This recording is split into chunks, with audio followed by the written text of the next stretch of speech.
का स्वदेशी उत्पादन 70 लाख टन बढ़ाने के लिए 6 उर्वरक संयंत्रों का उद्धार किया जा रहा है। FCIL के गोरखपुर, सिंदरी, तलचर और रामागुंडम संयंत्र, HFCL की बरौनी इकाई और PVFCL की नामरू फोर्थ। सोने पर सुहागा ये है कि देश में अब बनेगा सिर्फ नीम लेपित यूरिया, क्योंकि इससे होगा किसानों का फायदा ही फायदा। अनाज का उत्पादन 10% तक बढ़ेगा। बढ़ेगी 10 से 15% नाइट्रोजन क्षमता।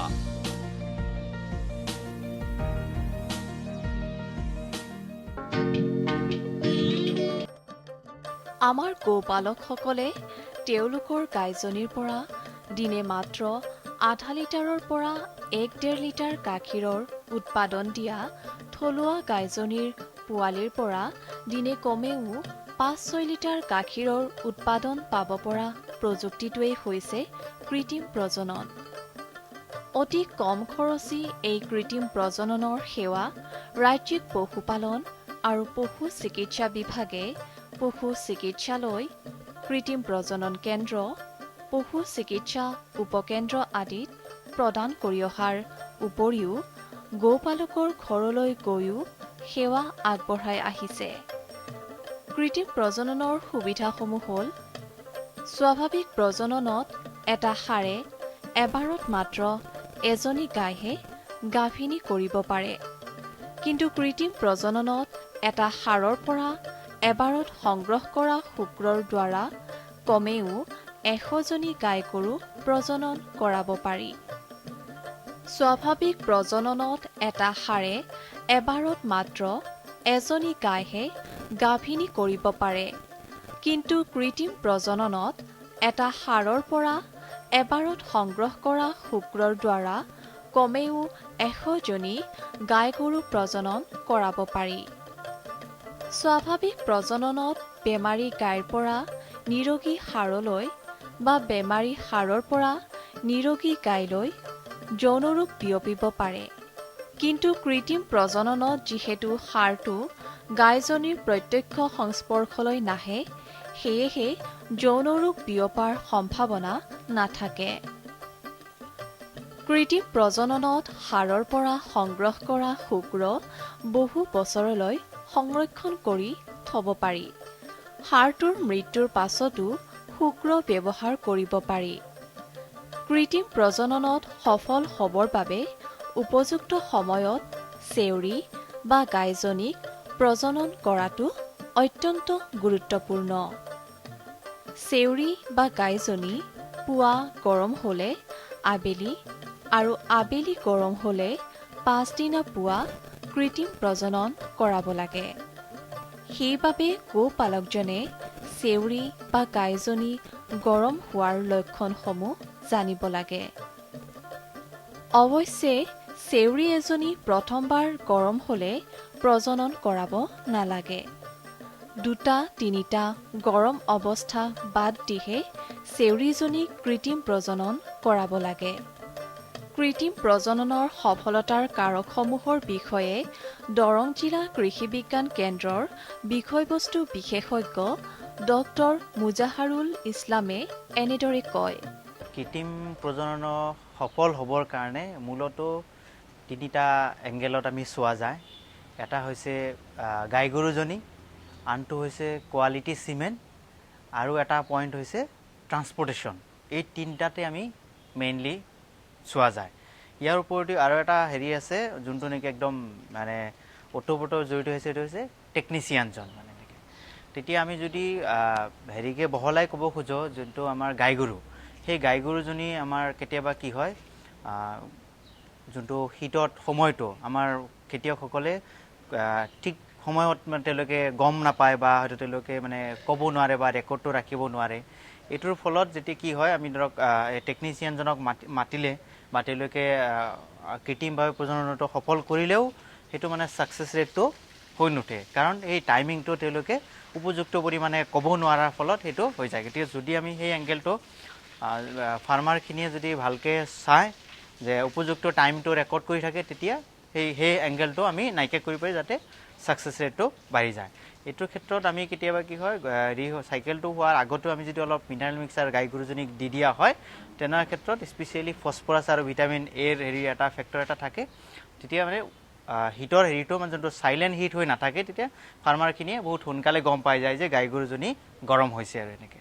এতিয়া ছেকেণ্ড যোনটো আহিলে কোৱালিটি ষ্ট্ৰ'। এতিয়া ষ্ট্ৰ'ৰ ক্ষেত্ৰত আমি কি দেখা পাওঁ, ধৰক য'ত মানে ষ্ট্ৰ'টো প্ৰচেছ কৰিছে বা বনাইছে, যোনটো চিমেণ্ট আমি যোনটো হেৰি কৰোঁ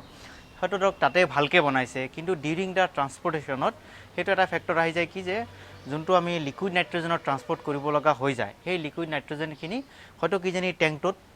কমি গৈছিলে, কমি যোৱাৰ ফলত সেইটো ষ্ট'ৰটো হয়তো ওপৰত ওলমি আছিলে, যাৰ ফলত সেই তাৰ হেৰিটো মৰ্টেলিটিটো বহুত পৰিমাণে বেছি হৈ গৈছে। যোনটো নেকি ধৰক এতিয়া ভায়াবল হিচাপে আমি 10,000 হেৰি থাকিব লাগে পাৰ ষ্ট'ৰত, কিন্তু সেইটো তাৰ পৰিমাণটো যদি কমি যায় তেতিয়াও মানে আমি ছাকচেছ ৰেটটো কম হয়। তো সেইটো ক্ষেত্ৰত আমি যদি এই ক্ষেত্ৰত কোৱালিটিটো হেৰি কৰোঁ যে ষ্ট'ৰটো ট্ৰান্সপৰ্টেশ্যনৰ সময়ত আমি টেংকটোৰ লিকুইড নাইট্ৰজেনৰ পৰিমাণটো ঠিকে আছে নে নাই, আকৌ ধৰক ইয়াৰ পৰা মানে যোনটো ডিছপেঞ্চেৰীৰ পৰা হয়তো ফাৰ্মখনলৈ লৈ যাবলৈ সেই সময়খিনিত যোনটো টেংকত ট্ৰান্সপৰ্টেশ্যন কৰিলে তাতে হয়তো লিকুইড নাইট্ৰজেনটো ঠিকে আছে নে নাই, এই এংগেলটো যদি আমি চোৱা যায় তেতিয়াও আমি ছাকচেছ ৰেটটো বহুত পৰিমাণে বাঢ়ি যাব বা ছাকচেছ হ'ব আৰু এনেকৈ।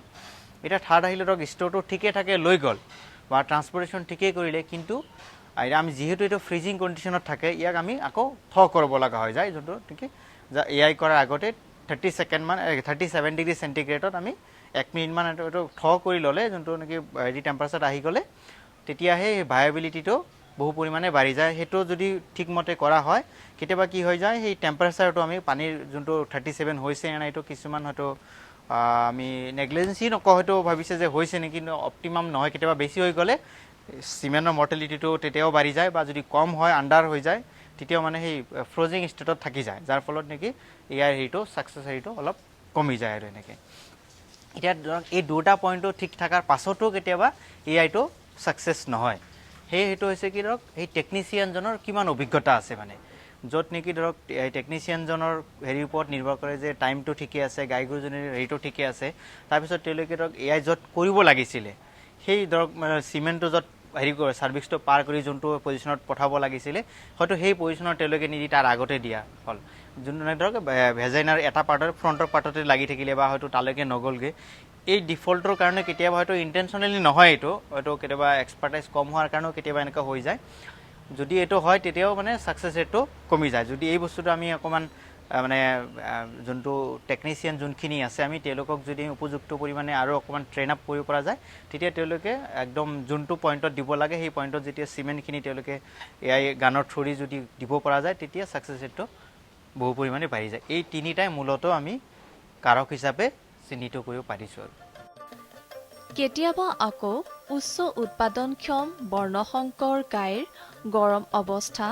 4-5 দিন পৰ্যন্ত থাকে, তেতিয়া গাইজনী গৰম হোৱা দিনটোৰ পৰা শেষৰ দিনটোলৈ দৈনিক এবাৰকৈ কৃত্ৰিম প্ৰজনন কৰাব লাগে। থোৰতে ক'বলৈ হ'লে কৃত্ৰিম প্ৰজনন সফল হ'বলৈ চেউৰী বা গাইজনীৰ জৰায়ু কোনো বেমাৰ বা গৰ্ভধাৰণজনিত আসোঁৱাহ থাকিব নালাগিব।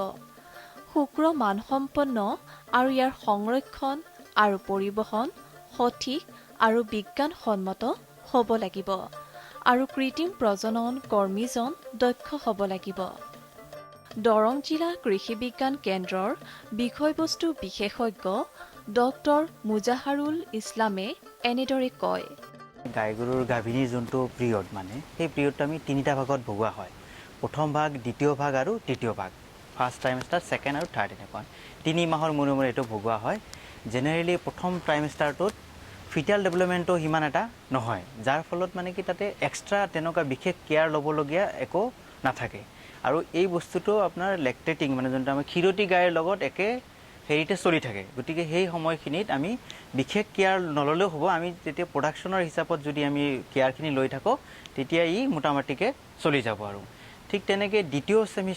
ট্ৰাইমেষ্টাৰ যোনটো আছে, সেই দ্বিতীয় ট্ৰাইমেষ্টাৰটোত আমাৰ যদিও ফিটেল গ্ৰথটো মোটামুটি আহি যায়, তথাপিও সেই সময়খিনিত আমি ধৰক অলপ যিটো প্ৰডাকশ্যনৰ হেৰিটো অলপ গ্ৰেজুৱেলি কমি আহে, তো আমি তেনেকৈ ইমান বিশেষ কেয়াৰ নলয় থাৰ্ড ট্ৰাইমেষ্টাৰত আমি খুব বেছিকৈ গুৰুত্ব দিব লগা হয়, কাৰণ ফিটেল ডেভেলপমেণ্টৰ 70% গ্ৰথটো আমি লাষ্ট ট্ৰাইমেষ্টাৰটোত দেখা পোৱা যায়। যদি আমি এই ফিটেল ডেভেলপমেণ্টৰ গুৰুত্ব নিদিওঁ তেতিয়া আমি ধৰক 70% যোনটো এনভাইৰনমেণ্টেল ফেক্টৰ থাকে আৰু 30% থাকে তাৰ জেনেটিক ফেক্টৰ ফিটেলৰ গ্ৰোথটো যোনটো মা দেউতাকৰ ফালৰ পৰা আহিব কিন্তু এই 70%ৰ এটা হেৰি থাকিব কি ফিটটো থাকিব মাকে যদি ভালকে নিউট্ৰিশ্যন নাপায় পৰিপুষ্টি নাপায় তেনেহ'লে তাৰ পেটত থকা যোনটো বাচ্চা আছে সেই বাচ্চাটো নাথাকিব আৰু এই পিৰিয়ডটোত আমি দেখা পাওঁ কি গাই গৰুজনীৰ তিনিটা বস্তুই জড়িত হৈ থাকে এটা হৈছে তেওঁৰ নিজৰ মেইনটেনেন্স আৰু এটা হৈছে তাৰ প্ৰডাকশ্যন আৰু এটা হৈছে তাৰ যোনটো পেটত গৰ্ভৱতী অৱস্থাত যোনটো বাচ্চা আছে সেই বাচ্চাৰ গ্ৰোথটো চলি থাকে যেতিয়া বাচ্চাৰ গ্ৰোথটো বেছিকৈ চলি থাকিব তেতিয়া আমি তাক এক্সট্ৰাকে এটা কেয়াৰ ল'ব লগা হৈ যায় আমি সাধাৰণতে যেতিয়া মানুহৰ ক্ষেত্ৰত দেখা পাওঁ এক্সট্ৰা কেয়াৰ এটা ল'ব লগা হৈ যায় ঠিক তেনেকৈ আমি প্ৰত্যেক গাভিনীজনীক 8 পৰা 10 সপ্তাহ এনেকুৱা আগতেই আমি জেনেৰেলি 1 কেজিকৈ দানা তেওঁলোকক এক্সট্ৰাকৈ দিয়া হয় যাতে তেওঁলোকৰ সেই ফিটেল গ্ৰোথটো অপটিমাম হৈ থাকে অকল এই কনচেনট্ৰেট বেলেঞ্চ ফিডৰ লগতে আমি অলপ মিনাৰেল মিক্সাৰো দি থাকিব লাগে যেতিয়া এই মিনাৰেল মিক্সাৰটো বেলেঞ্চ চেৰিত পাই থাকিব তেতিয়া সেই ফিটেলৰ যোনটো গ্ৰোথ থাকিব সেই গ্ৰোথটো অপটিমাম হৈ থাকিব খালি আমি তাৰ লগতে এটা বস্তু মন কৰিব লাগিব যে সেই গাই গৰুজনী আমি যদিও 1 কেজি ৰেচনটো আমি বেছিকৈ দিলোঁ ভিটামিনটো অলপ বেছিকৈ দিওঁ আমি খালি অলপ মনত ৰাখিব লাগিব সেই গাই গৰুজনী যাতে বেছিকৈ ফেটি হৈ নাযায় মানে ফিটেল গ্ৰোথটো যাতে ইমান বেছি হৈ নাযায় যোনটো নেকি ডেলিভাৰী সময়ত প্ৰব্লেম ক্ৰিয়েট কৰিব বা আমি কমো যাতে নহয় যাতে কি আণ্ডাৰ ডেভেলপ হৈ থাকিলে সেই ফিটেল গ্ৰোথত যদি আণ্ডাৰ ডেভেলপ হয় পিছত যেতিয়া নিউবৰ্ণ কাফটো হ'ব সেই কাফটো অলপ ডিফৰ্মিটি এটা আহি যাব গতিকে এই বস্তুখিনি আমি অলপ গুৰুত্ব দিব লাগে যাতে ৰেচনটোত অলপ বেছিকৈ দিয়া হয় ঠিক তেনেকৈ জাষ্ট গাভিনী ধৰক ডেলিভাৰীৰ আগতে জেনেৰেলি এসপ্তাহমান আগতে আমি আৰু এটা বস্তু কেয়াৰ ল'ব লগা হৈ যায় সেইটো হৈছে কি যোনবোৰ হাই ইল্ডিং গাই গৰু আছে তেওঁলোকৰ ক্ষেত্ৰত দেখা যায় কি ফিটাছটো ইমান ডাঙৰ হোৱাৰ কাৰণে তেওঁলোকৰ প্ৰলাপছ হোৱা দেখা যায় মানে ভালবাৰ প্ৰলাপছ হোৱা দেখা যায় এই প্ৰলাপছটো আমি নাইকিয়া কৰিবৰ কাৰণে তাৰ কেইটামান কাৰণ থাকে জেনেৰেলি বহুত ফাৰ্মাৰ এনেকৈ ৰেকৰ্ড কৰে আৰু ধৰক মোৰ দৰং জিলাত মানে কৰ্ম অৱস্থাত মই এনেকুৱা পাইছোঁ তো তেওঁলোকে হয়তো বিহাইণ্ড দ্য ৰিজনটো গম নাপায় তাৰে এটা থাকে কি যিহেতু এই সময়খিনি তেওঁলোকৰ মানে গৰ্ভ অৱস্থাত মানে তেওঁলোকৰ এটা ষ্ট্ৰেছ এটা থাকি যায় ফিটেলৰ ডেভেলপমেণ্ট হৈ আছে তেনেকুৱা ক্ষেত্ৰত তেওঁলোকে কনষ্টিপেশ্যনৰ এটা খুব মানে আহি যায় মানে টেণ্ডেঞ্চি এটা আহি যায় এই কনষ্টিপেশ্যনে ভালবাৰ প্ৰলাপছটো হোৱাত বহুত পৰিমাণে সহায় কৰে আৰু কেতিয়াবা এই ভিটামিন বা মিনাৰেল ডেফিচিয়েঞ্চিত এই বস্তুটো আহি যায় যেনেকৈ কেলছিয়াম স্পেচিয়েলি লাষ্টত আমাৰ কি দেখা যায় যে যেহেতু আমাৰ গাই গৰুখিনিক আমি লাষ্ট 60 ডেজত আমি ড্ৰাই পিৰিয়ড হিচাপে বন্ধ কৰিব লগা হৈ যায় বন্ধ কৰাৰ সময়ত তেতিয়া আমি ৰেচনটোও কমাই দিয়া হয় যদিও এক্সট্ৰা এটা 1 কেজি দিয়া হৈ আছে তেতিয়া মানে কি আমি নিউট্ৰিশ্যনটো অলপ পৰিমাণে তেওঁলোকে কম পায় আৰু এটা হৈ যায় কি যোনটো কেলছিয়াম থাকে ব্লাড কেলছিয়াম সেই কেলছিয়ামখিনি চেলৰ ভিতৰত ছেকুৱেষ্ট্ৰেশ্যন হৈ থাকে আৰু ছেকুৱেষ্ট্ৰেশ্যন হোৱাৰ কাৰণে লাষ্ট মুহূৰ্তত তেওঁলোকে এই প্ৰলাপছ হোৱাত সহায় কৰে আমাৰ মানে ব্লাডত কেলছিয়ামৰ পৰিমাণটো অলপ কমি যায় মানে যদিও নৰ্মেল মেইনটেনেন্স অৱস্থা থাকে কিন্তু তাৰ পৰিমাণটো কমি যোৱাৰ ফলত ই মেইনটেইন কৰিব নোৱাৰে ঠিক তেনেকৈ যদি এই বস্তু এই লাষ্টৰ এই 2 সপ্তাহ যদি আমি ভালকৈ কেয়াৰ ল'ব পাৰোঁ তেন্তে ইয়াৰ পিছৰ যোনটো মিল্ক ফিভাৰ আমি যোনটো বেমাৰ বুলি কোৱা হয় এই মিল্ক ফিভাৰটো এই বিকজ অফ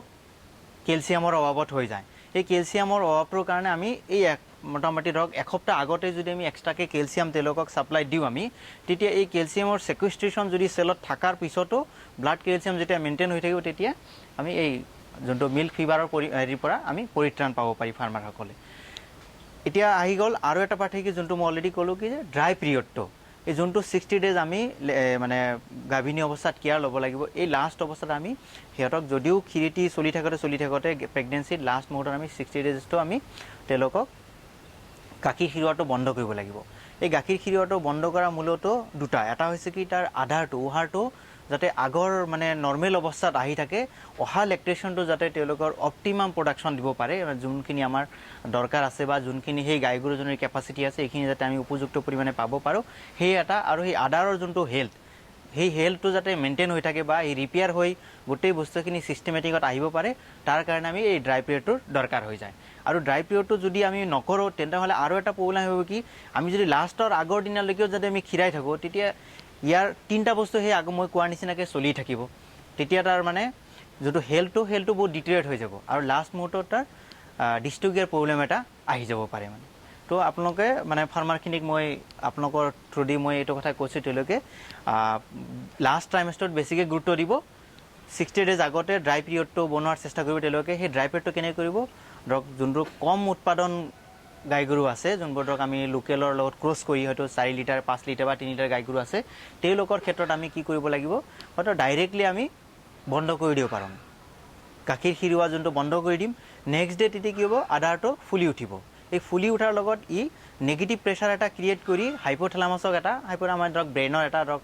হেৰি আছে এটা চেণ্টাৰ আছে য'ত নেকি এটা নেগেটিভ হেৰি এটা দি দিব ছিগনেল এটা দিব যে যোনটো মিল্কৰ লেগ ডাউনৰ যোনটো সহায় কৰে হৰমনে সেই হৰমনটো ছিক্ৰেশ্যনত বন্ধ কৰিব যাতে তেনেকৈ এইটো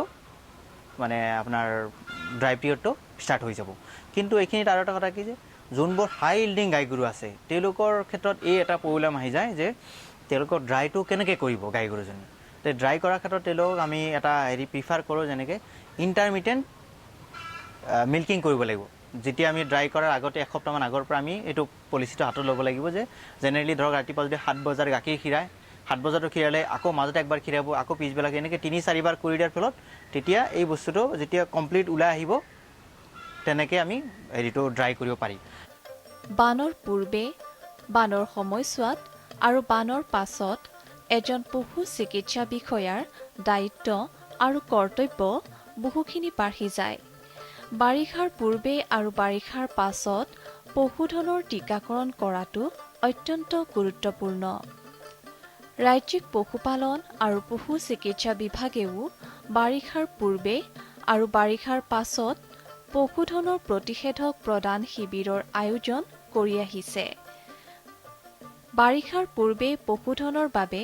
ওখ ঠাই চিনাক্তকৰণ আৰু বানৰ সময়ত পশুধনসমূহক সেই ওখ ঠাইবোৰলৈ স্থানান্তৰ কৰাটো পশু চিকিৎসা বিষয়াৰ গুৰুত্বপূৰ্ণ দায়িত্ব বানৰ সময়ত জিলা প্ৰশাসনৰ সহযোগত পশুখাদ্য বিতৰণ কৰাটো পশুপালন আৰু পশু চিকিৎসা বিভাগৰ এক গুৰু দায়িত্ব এই বিষয়ে দৰং জিলাৰ পশু চিকিৎসা বিষয়া ডাক্তৰ প্ৰশান্ত কুমাৰ ৰয়ে এনেদৰে কয় বানপানীৰ ক্ষেত্ৰত পশুপালন বিভাগে 3টা পৰ্যায়ত কাম কৰে ঠিক বানপানী হোৱাৰ আগে আগে কৰিবলগীয়া কিছু কাম কৰিবলগীয়া হয় তাৰপিছত বানপানী হৈ থকাৰ সময়ত কৰা হয় আৰু বানপানী হৈ যোৱাৰ পিছত কৰা হয় বানপানীৰ আগে আগে কি কৰা হয় যিসমূহ স্থানত বানপানী প্ৰৱণ য'ত য'ত বানপানী হয় সেইসমূহ স্থানৰ আমি কি কৰোঁ তাৰে যিখিনি পশুধন আছে পশুধনৰ আমি এটা ছাৰ্ভে কৰোঁ আৰু ক'ত ক'ত ওখ স্থান আছে আমি সেইবিলাক আইডেণ্টিফাই কৰোঁ যেতিয়া বানপানী আহি যায় আমি তেতিয়া কি কৰোঁ এই পশুধনসমূহ সেই ওখ স্থানসমূহত ৰখাৰ কাৰণে আমি ৰাইজক উপদেশ দিওঁ আৰু নিজেও যিখিনি পাৰোঁ আমি কৰোঁ তাৰপিছত বানপানীৰ সময়ত আমি যেনেকৈ পাৰোঁ আমাৰ কেতিয়াবা আমি চৰকাৰী আমাৰ নাও লৈ পেলাই ৰিকুইজিশ্যন কৰি আমি নাও লৈ পেলাই বানপানীৰ সময়ত আমি বিভিন্ন অঞ্চল ভ্ৰমণ কৰোঁ আৰু য'ত য'ত পশুধন ওখ স্থানত আশ্ৰয় লৈ থাকে বা কিছুমান মানুহৰ ঘৰতো আশ্ৰয় লৈ থাকে ওখ ঘৰত সেইসমূহ পশুধনক আমি বানপানীৰ সময়ত যিসমূহ আমাৰ স্বাস্থ্য ৰক্ষাৰ কাৰণে ঔষধৰ প্ৰয়োজন হয় আমি সেইবিলাক ঔষধ দিওঁ আৰু গৃহস্থক আমি কিছু উপদেশ দিওঁ এইখিনি সময়ত কেনেকুৱা ধৰণৰ খাদ্য খুৱাব লাগে কেনেকুৱা ধৰণৰ খাদ্য খুৱাব নালাগে তেনেকুৱা ধৰণৰ উপদেশসমূহ দিওঁ তাৰপিছত আমি কি কৰোঁ যদি বানপানী এদিনতকৈ বেছি বা 2-3 দিন কণ্টিনিউ হৈ থাকে আমি তেতিয়া পশুধনখিনিৰ খাদ্যৰ কাৰণে আমি প্ৰশাসনৰ লগত যোগাযোগ কৰোঁ বা যি ছাৰ্ভে আমাৰ ৰিপৰ্ট থাকে সেই ছাৰ্ভে ৰিপৰ্টৰ ওপৰত বেছ কৰি আমি অন্ততঃ 3 দিনৰ কাৰণে আমি পশুধনসমূহক খাদ্যৰ ব্যৱস্থা কৰোঁ আৰু প্ৰশাসনে যিখিনি আমাক পশু খাদ্য যোগান ধৰে আমি সেইসমূহ বিতৰণ কৰা দায়িত্বও আমাৰ ষ্টাফ সকলে লগ লাগি গোটেই স্থানসমূহত যিখিনি বানপানী হৈছে সেই পশুধনসমূহক সেইকেইদিনৰ কাৰণে খাদ্য যোগান বা খাদ্য ডিষ্ট্ৰিবিউশ্যন আমি কৰোঁ তাৰপিছত কি হয় বানপানী হৈ যোৱাৰ পিছত বানপানী যেতিয়া শুকাই যায় তেতিয়া কি হয় বিভিন্ন ৰোগৰ উদ্ভৱ হয় গতিকে বানপানী হৈ যোৱাৰ ঠিক পাছতেই আমি বিভিন্ন অঞ্চলত আমি পশু স্বাস্থ্য কিছুমান কেম্প আমি কৰোঁ স্বাস্থ্য ৰক্ষাৰ কিছুমান কেম্প কৰোঁ য'ত আমি বিভিন্ন ধৰণৰ ঔষধ দিওঁ যিসমূহ খোৱালে পশুধনসমূহৰ বেমাৰ নহয় বা সেইখিনি সময়ত পেট ফুলা ৰোগ বা গ্ৰহণী ৰোগ টাইপৰ দৰে বিভিন্ন বেমাৰ হয়। গতিকে সেইসমূহ ৰোগৰ আমি বিশেষকৈ চিকিৎসা কৰোঁ আৰু সেইখিনি সময়ত কিছুমান ভেকচিন আমি প্ৰতিষেধক চিটাও হয়তো আমি দিবলগীয়া হ'ব পাৰে। মই ইতিমধ্যে কৈছোঁ আমি বানপানী হোৱাৰ আগে আগে যিখিনি কাম কৰোঁ তাৰ ভিতৰত আমাৰ এটা ভেকচিনেশ্যন প্ৰগ্ৰামটো আমাৰ প্ৰধান। আমি ঠিক বাৰিষা অহাৰ আগে আগে আমি বিভিন্ন ৰোগৰ চবকা ৰোগেই হওক, গলফুলা বা জহৰবাত, এনথ্ৰাক্স য'ত য'ত প্ৰাদুৰ্ভাৱ হয় সেইসমূহ জেগাত আমি প্ৰতিষেধক দিয়াৰ ব্যৱস্থা কৰোঁ। গতিকে এজন পশু চিকিৎসক হিচাপে বানপানীৰ ক্ষেত্ৰত আমি এইখিনি কাম সদায় প্ৰত্যেক বছৰে কৰিবলগীয়া হয়। এনেদৰে পশু চিকিৎসা বিষয়াসকলে আৰু পশুপালন আৰু পশু চিকিৎসা বিভাগৰ বিষয়াসকলে যিকোনো দুৰ্যোগৰ সময়ত সৈনিকৰ দৰে সেৱা আগবঢ়াই আহিছে।